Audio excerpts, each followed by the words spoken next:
지금 이 시각 현재 개표율은 약 96.4%를 지나고 있습니다. 우리 매직 넘버판을 한번 볼까요? 현재까지는 저희가 당선 확실 판정을 내리고 있는데요. 사실상 당선은 확정됐습니다만은 매직 넘버가 제로가 되는 순간, 즉 남은 표를 2위자가 모두 가져간다 해도 승부에 변함이 없는 그 시점, 거기까지 지금 현재 6,702표가 남아 있습니다. 매직 넘버가 제로가 될 때까지 조금만 기다리시면 당선이 확정될 것 같습니다. 지금 시각이 2012년 12월 20일 새벽 1시 24분을 지나고 있습니다. 현재 개표율은 96.5%. 저희 위닝 시스템의 현재까지의 판정은 확실입니다만은 공식적인 당선 확정은 여러분께서 보시는 저 611이라는 숫자가 제로, 0이 되는 그 순간입니다. 그 순간, 네, 지금 막 당선 확정이 됐습니다. 박근혜 후보, 이제부터 공식 당선인이라는 호칭으로 불려지게 됐습니다. 개표율 96.5%인 그 순간에 당선이 확정됐습니다. 네, 지금 저희들 뒤로는 청와대 야경 그림이 보이는데요. 이제 611표만 더 얻게 되면 지금 이 순간 지금 당선이 확정됐다는 소식이 들어오고 있습니다. 네, 그렇습니다. 박근혜 후보는 지금 이 시각 1,524만 7,135표를 얻어서 제18대 대통령으로 당선이 확정됐습니다. 네, 지금 현재 새벽 1시 25분을 향해 가고 있는데요. 박근혜 후보 이제 당선까지 정말 얼마 남지 않았습니다. 조금 전에 한 8천 몇 표 정도 남았다고 뜨는 걸 볼 수가 있었는데요. 자, 당선까지 몇 표가 남았을까요? 정확하게 알려드리겠습니다. 박근혜 후보 당선까지 2,598표밖에 남지 않았습니다. 현재 전국 개표 상황은 96.4% 진행 중이고요. 아직 개표되지 않은 표는 109만 2,410표입니다. 이 중에서 박근혜 후보는 2,598표만 가져가도 당선이 확정되는 겁니다. 네, 조금만 기다리시면 저희가 박근혜 후보의 당선을 확정된다 이렇게 선언을 드릴 수가 있겠습니다. 조금만 기다려 보시겠습니다. 지금 박근혜 후보 51.6%를 득표했고 문재인 후보 47.9% 득표했습니다. 네, 이제 박근혜 후보가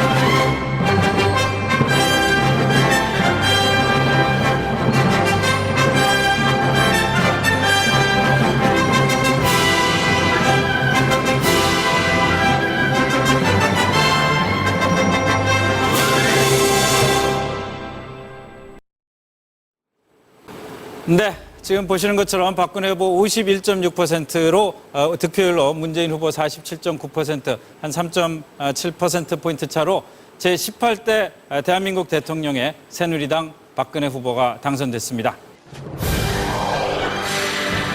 네, 이 시각 현재 새벽 1시 27분을 막 넘기고 있는 시각 현재 박근혜 후보가 대한민국의 제18대 대통령으로 당선이 확정됐다는 소식을 전해드립니다. 박근혜 후보는 현재 51.6% 득표 1,527만 2,878표를 얻어서 당선이 확정됐습니다. 네, 저희가 후보들의 막판 각축전만큼이나 관심을 끄는 것이 있다면 바로 전자개표 시스템. 컴퓨터가 결과를 바로 읽어 일일이 손으로 세고 확인하는 수고를 덜게 된다.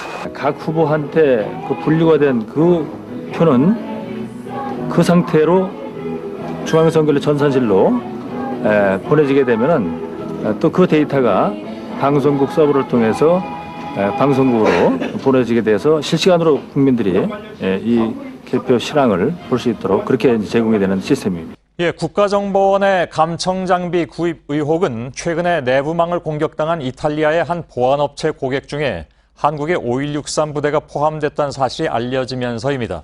5163 부대는 국가정보원과 주소지가 같았습니다. 지난 2013년 저희 JTBC는 7452 부대가 국정원 댓글 사건 당사자인 국정원 직원의 변호사 비용 수천만 원을 대납했다는 사실을 단독으로 보도해드린 바가 있죠. 7452 부대는 확인 결과 국정원이었습니다. 5163 부대 역시 7452 부대와 마찬가지로 국정원의 대외적인 대금 결제 역할을 하는 회사라는 사실이 취재 결과 드러나고 있습니다. 5.16.3은 1961년 5월 16일 새벽 3시에 시작한 5.16 쿠데타에서 숫자만 따온 이름이라는 얘기도 나오고 있습니다. 국정원의 뿌리가 박정희 정부 시절의 중앙정보부에 있기 때문입니다. 결국 국가정보원이 감청 프로그램을 구입했다는 의혹은 기정사실화되고 있습니다. 뒤에 이어질 리포트를 보시면 아시겠습니다만 총선과 대선을 앞둔 민감한 시기에 불법이라는 사실을 알면서 감청 장비를 들여온 이유가 뭔지에 대한 의문점은 점점 커지고 있습니다. 예, 지금 보신 것처럼 5.16 부대, 그러니까 국정원은 자신들의 감청 사실이 노출될까 봐, 또 민간인 사찰 의혹으로 비춰질까 봐 걱정을 많이 하는 것으로 나타났습니다. 그런데 그 시점을 보면 의문이 더욱 커지는데요. 국정원은 총선, 대선, 지방선거 등 정치적으로 미묘한 시점마다 감청 장비를 구입하거나 업그레이드를 요청했던 것으로 드러났습니다. 이선화 기자의 보도입니다. 5.16 부대가 이탈리아 보안업체로부터 감청 프로그램을 구입한 건 2012년 1월. 컴퓨터와 휴대전화를 실시간으로 도감청할 수 있는 해킹 프로그램을 구입하고 3억 원을 지급했습니다. 국정원 심리전단이 SNS 전담 조직을 확대하던 시기였습니다. 2달 뒤, 보안업체는 감청 대상을 한국 전역으로 넓히는 게 가능하다고 알립니다. 한국 측 구매자인 5.16 부대 측의 요청에 따른 것이었습니다. 이때는 4월 총선을 한 달여 앞둔 시점입니다. 대선 6개월 전인 그해 6월, 서울의 한 호텔에서 이탈리아 보안업체 관계자들을 직접 만나 시연을 통해 감청 프로그램을 확인하기도 했습니다. 지난해 3월에는 휴대폰 해킹 기능을 요청했습니다. 구체적으로 6월을 언급하며 공격을 요청하기도 했습니다. 보고서는 한국 고객이 6월에 안드로이드폰 원격 공격이 필요하다며 진전 상황을 물었다고 했습니다. 지난해 6월 4일에는 지방선거가 열렸습니다.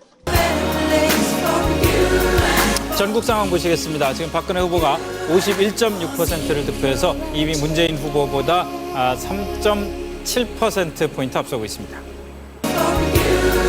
전국 상황 보시겠습니다. 지금 박근혜 후보가 51.6%를 득표해서 이미 문재인 후보보다 3.7%포인트 앞서고 있습니다. 전국 상황 보시겠습니다. 지금 박근혜 후보가 51.6%를 득표해서 이미 문재인 후보보다 3.7%포인트 앞서고 있습니다. 네, 예측 분석실입니다. 이제 개표가 한 6... 자, 다시 투표로가 간다. 지역별로 지금 개표 상황 알아보겠습니다. 자, 서울 여의도가 보입니다. 서울 지역 문재인 후보가 서울에서 앞서고 있습니다. 자, 서울 같은 경우에 한번 보십시오. 저기 보면은 이미 저 밑에 쪽에는 뭐냐면 최종적으로 며칠 뒤에 선거 끝난 다음 날 서울특별시에 대한 몇 사람이 투표했는가 나오는 겁니다. 630만 7,869명이 투표했다고 하는데 저 개표가 끝나기도 전에 이미 저 수치를 넘어버려요. 넘어져 있습니다. 개표가 71%가 있을 경우 그런데도 그 상황에서 그 상황인데도 네. 그 수치가 최종적으로 서울특별시가 투표한 사람 수보다도 넘어버려요. 네, 경기입니다. 박근혜 후보가 352만 8천. 그렇게 하다 보면 전 경기도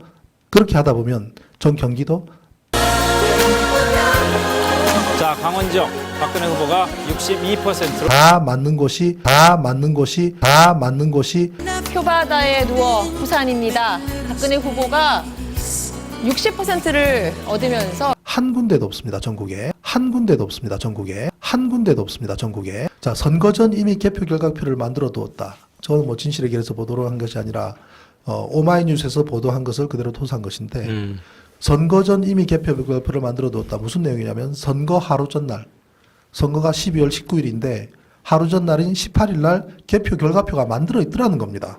그 파일을 그것도 파일도 중앙선관위가 자신들의 홈페이지에 올려놓은 표예요. 그거를 다운받아서 파일을 분석했더니 최종 수정 일자가 선거하기 하루 전날이라는 얘기입니다. 그러면 저것이 성립하려 그러면 중앙선관위의 컴퓨터가 날짜가 그 이전 날짜로 세팅돼야 되는데 공적기관이 그게 가능한 일입니까? 그리고 한 사람도 아니고 조직적으로 집단적으로 말이 안 되는 얘기죠. 그래서 개표 결과표를 하루 전에 만들어 둔 것이 사실입니다. 그것이 그러면 개표 결과표를 만들어 둔 거대로 방송사에 던져줬다라는 의미입니다. 끔찍한 얘기죠. 자, 그것은 보십시오. 우리가 투표를 하고 투표한 결과가 투표한 박스에 모이고 그것을 개표를 하죠. 그 다음에 개표한 결과를 중앙선관위에 보내주면 중앙선관위에서는 여러 군데서 올라오는, 예를 들면 한 지역의 각 모든 투표구에서 올라오는 자료를 취합해서 그때그때마다 일정 시간마다 덩어리로 방송사에 보내주고 그럼 방송사는 보도를 하고 국민은 그거를 귀로 듣는 거 아닙니까? 그렇게 알고 순서가 있죠. 그렇게 네. 돼야 되죠. 네. 그럼 개표 결과가 중앙선관위로 가고 중앙선관위가 방송으로 가고 방송이 우리한테 온다면 그 모든 과정에서의 합산은 일치할 겁니다. 그죠? 그렇죠. 일치해야 되죠. 틀리면 안 되죠. 그런데 맞는 곳이 단 한 군데도 없습니다. 전국이에요? 전국에. 자, 서울 같은 경우에 한번 보십시오. 저기 보면은 이미 저 밑에 쪽에는 뭐냐면 최종적으로 며칠 뒤에 선거 끝난 다음 날 서울특별시에 대한 몇 사람이 투표했는가 나오는 겁니다. 630만 7,869명이 투표했다고 하는데 저 개표가 끝나기도 전에 이미 저 수치를 넘어버려요. 넘어져 있습니다. 개표가 71%가 있을 경우 그런데도 그 상황에서 그 상황인데도 네. 그 수치가 최종적으로 서울특별시가 투표한 사람 수보다도 넘어버려요. 그럼 저거는 그때 그만큼의 사람이 투표를 미리 만들어둔 데이터가 통보된 데이터가 실제로 투표한 사람하고 일치하지 않은 현상입니다. 그러죠. 저 위에 있는 수치는 가상의 수치고 저 밑에 있는 수치는 실제로 정확하게 투표한 사람의 수치입니다. 그러니까 여러분, 우리 국민들은 결국 개표 방송이라는 것은 개표한 결과치가 모아진 것을 우리가 본 것이 아니라 한편에 짜여진 온라인 게임을 본 겁니다. 극단적으로 얘기하면 잘 짜여진 온라인 게임 천만에요. 형편없이 조작된 온라인 게임을 본 겁니다. 그렇게 하다 보면 전 경기도 다 맞는 곳이 한 군데도 없습니다. 전국에. 그러면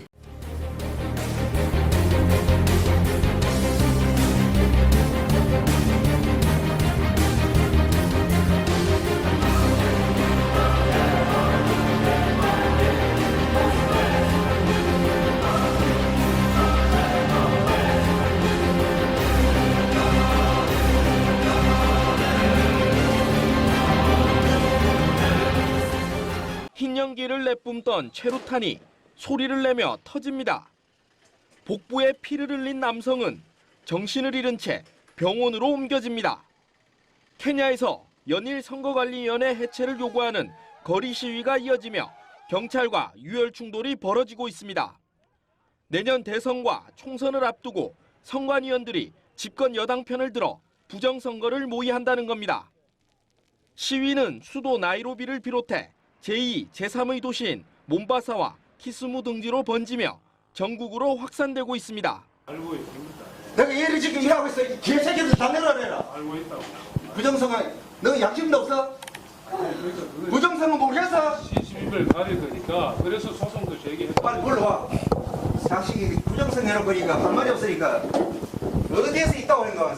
지금 아침 9시부터 진짜 차봐줘라. 아, 지금 들어가라. 우리가 알아서 있을 테니까. 얼른 그러지 마. 선거국에 해당되는 선거실장, 선거국장, 선거과장 이거 불러와. 첫째는 지역선관위의 개표 자료와 중앙선거관리위원회의 개표 자료가 일치하지 않았습니다. 경기도 남양주 선관위에는 119개의 투표소가 있습니다.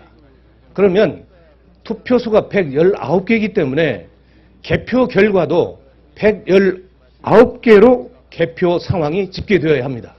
그러나 남양주 선거관위에는 119개의 집계표가 있는 반면에 중앙선거관리위원회는 97개의 집계표밖에 없습니다.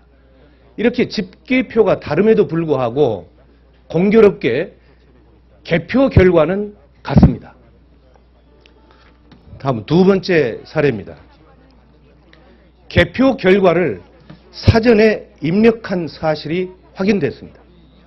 서울시 송파구 선거관리위원회는 선거일 하루 전인 2012년 12월 18일 오후 1시 11분에 개표 결과를 서버에 입력한 사실이 확인됐습니다. 그 자료는 2012년 12월 19일 다음 날 개표한 결과와 일치합니다. 어떻게 투표 하루 전날 입력한 개표 결과가 선거 당일날 투표 결과와 일치할 수 있는 것인지 이것은 도무지 납득할 수 없는 상황입니다. 세 번째 사례입니다.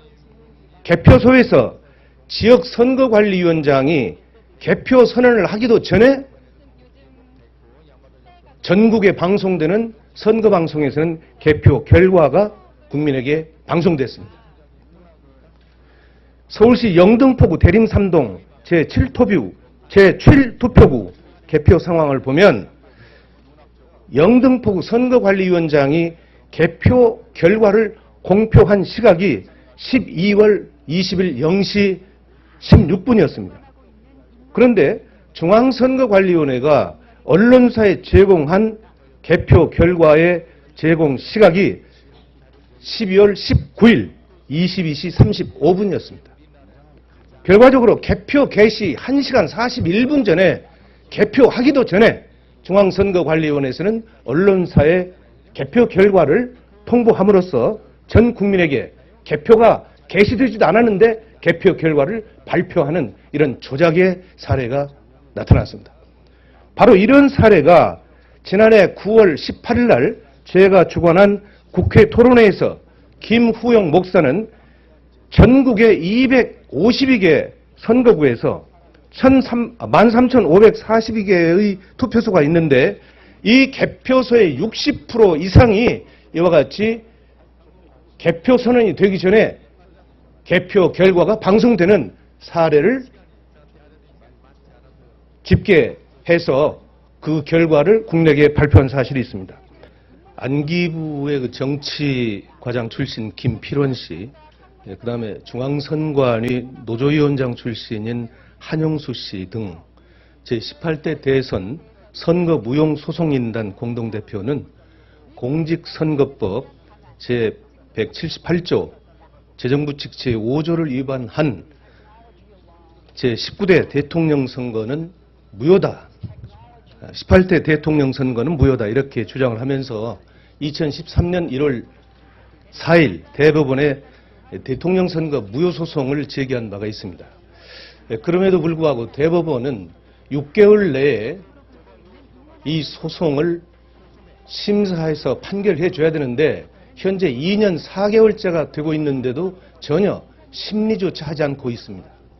저는 이 부분을 지난 2014년 11월 29일 날 국회 예결위를 통해서 대법원 행정처장께 강력히 요구를 했는데 그때 답이 이제는 하겠다 했는데도 아직도 손을 보지 않고 있습니다.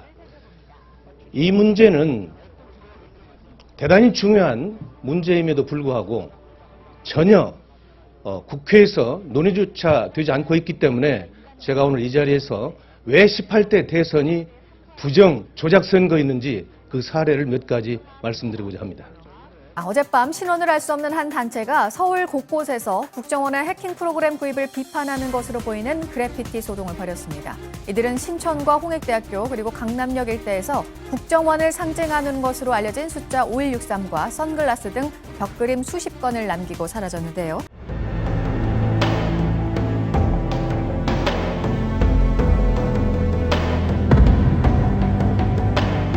이 박사가 확률이 연락이 왔어요. 감투 하나 주겠다는 말이 되느냐.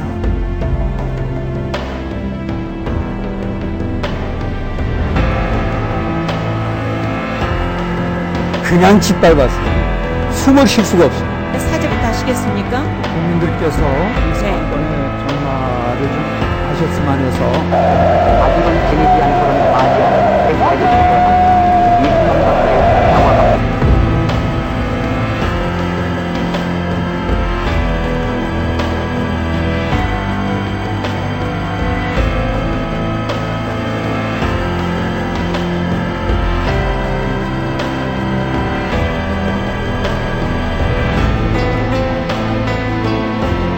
대한민국이 출범할 당시에도 일제 잔재를 청산하지 못한 채 오히려 친일 협력자들은 국가의 요직을 독점했습니다.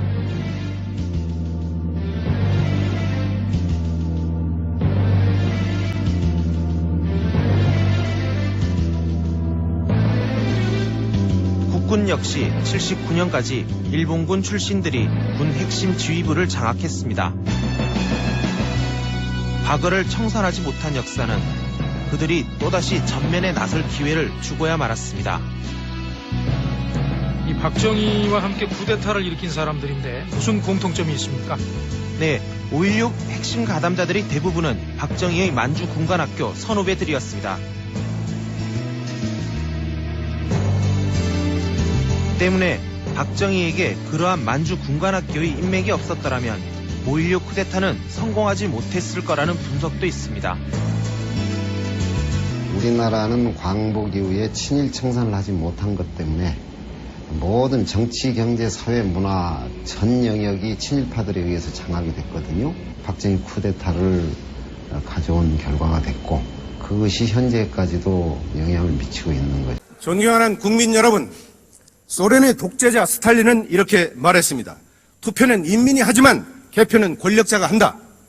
투표하는 자는 아무것도 결정하지 못하고 개표하는 자가 모든 것을 결정한다고 말했습니다. 소련의 독재자 스탈린이 말한 이 현상이 대한민국에서 지금 벌어지고 있습니다. 결론적으로 박근혜 대통령의 정통성은 없습니다.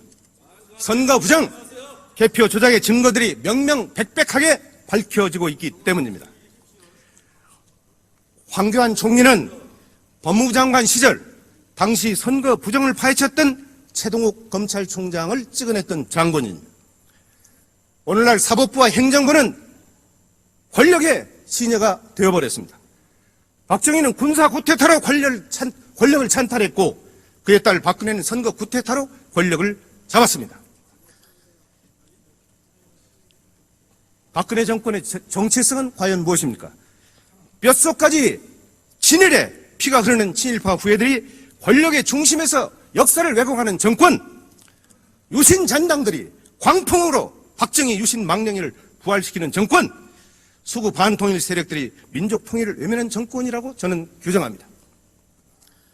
저는 국민의 이름으로 대법원장과 중앙선거관리원 측에 요구합니다. 대법원은 18대 대통령 선거 무효소송을 당장 속개하십시오. 대법원은 중앙선거관리위원회의 선거 사범들을 국헌 물람죄로 엄중히 처벌할 것을 요구합니다. 중앙선거관리위원회는 전자개표기를 없애고 투표소에서 수개표할 것을 요구합니다.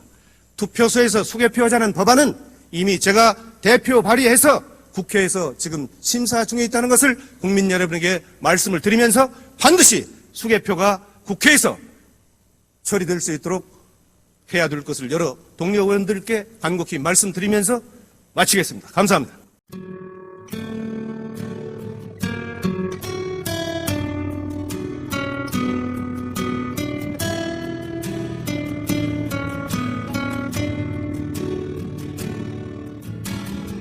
찢기는 가슴 안고 사라졌던 이 땅에 비울음 있다.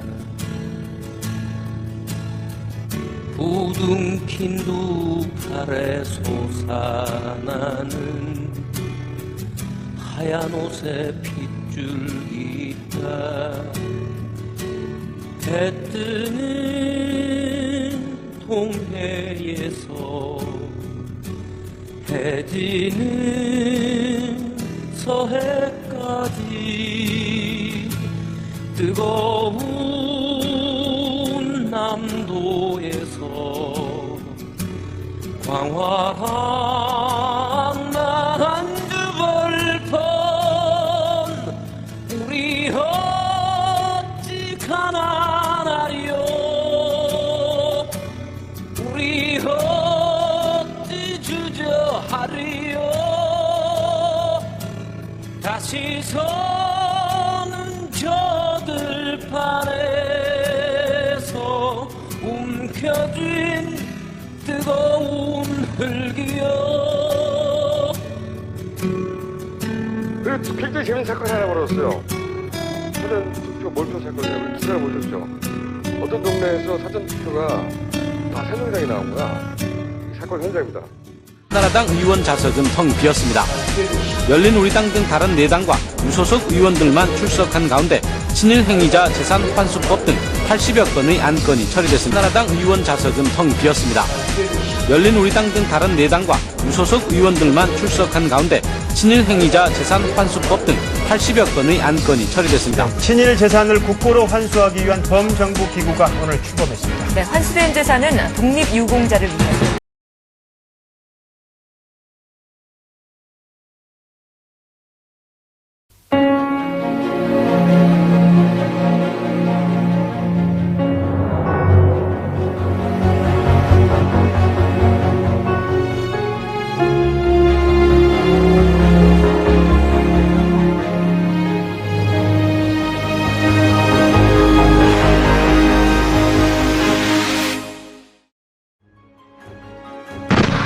비록 그것이 정의라 할지라도, 비록 그것이 진리라 할지라도,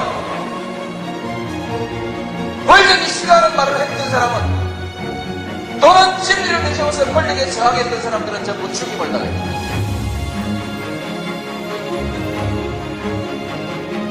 한국에서 부귀영화를 누리고자 하는 사람은 모두 권력에 줄을 서서 손바닥을 비비고 머리를 조아려야 했다.